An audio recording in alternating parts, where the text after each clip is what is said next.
Day 83. Today Maimonides discusses the peculiar situation we spoke about yesterday of the story of a woman whose husband died without leaving descendants and the obligation of his brother to marry his widow in order that there should be descendants or heirs to his legacy. Now, I am sure you are holding on to the seat of your pants to find out what happens if the brother, as we called Jonathan, does not want to marry Rachel, or if Rachel, the widow, does not want to marry Jonathan, or if Jonathan is married and has no interest in having another wife. Then what? So this is a very, very interesting mitzvah called chalitza, where the brother, the remaining brother, puts on a very interesting shoe, almost like a sandal, on his right foot, directly on the foot, and he declares that he does not want to marry her. She must remove the shoe from his foot and spit in the direction of his face. Now, not at him, she shouldn't spit at him, but in the direction of his face. And she says, this is what shall be done to a person who does not wish to create heirs for his brother.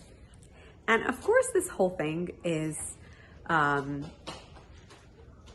little interesting, not so often done. To be honest, it's one of those mitzvahs that you rarely hear about, but it does happen occasionally. And, you know, it really makes me think about the meaning of descendants and the meaning of heirs, because many of us are not fortunate enough to leave physical heirs or physical descendants. But we have so many other ways of leaving a meaningful legacy behind. And we know that one's students are considered their children. And anybody that we touch, anybody that is felt by us, can be considered as somebody we birthed, somebody that we've helped on a spiritual path, can be almost considered as our children. And so to me, this whole concept of spitting at him and saying, you know, this is what should be done to somebody who doesn't care to make heirs for his brother, it's so much deeper than that. Of course, on a face value, what kind of brother are you that you don't want to perpetuate your brother's legacy? But there are much more ways that we can perpetuate our loved ones' legacies. And really, once our loved ones go to another world, they do count on us to perpetuate their legacy down below, because they cannot do it anymore.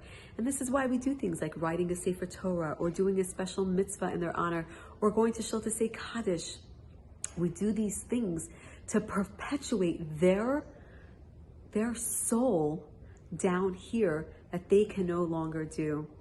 And so on a deeper level, what kind of brother are you that doesn't want to perpetuate your brother's legacy?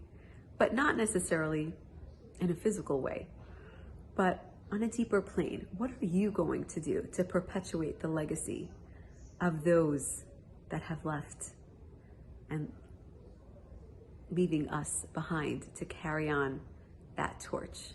So I'd like to leave you with that today, and have a wonderful day.